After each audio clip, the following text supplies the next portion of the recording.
the economic responses to this, which are being done now. Mr. Vice President, this is Sunny again.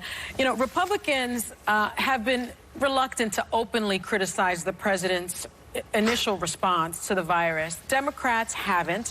What do you say to Americans who feel that Democrats are, in a way, politicizing the issue and that we should be standing behind the president because this is an American problem?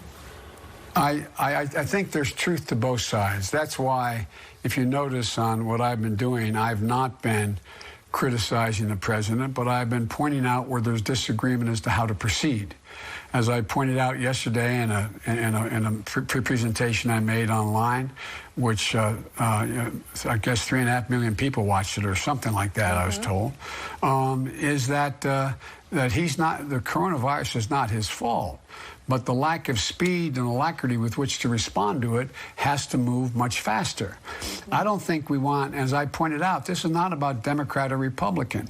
This is not about what your party is. It's about getting through this. And the American people don't want us in a political fight, and I want no part of a political fight either. But when the president says things that, in fact, turn out not to be accurate, we should not say you're lying. We should say, Mr. President, that's not the fact. Here's the deal. For example, when he said we had all the tests were available. Well, they weren't available.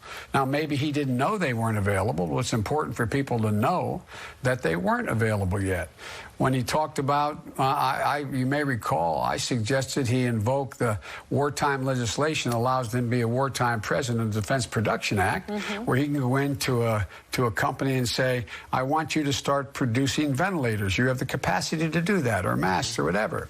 He signed the order, but he didn't implement it. And so folks like me, although I suggested that he get it and sign it, he should be implementing it. It's about speed. Now it's about speed to slow this down, to get the curve down.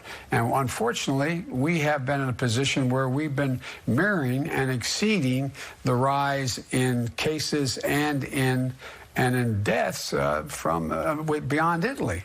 But we can still turn this down. But we've got to deal with the facts.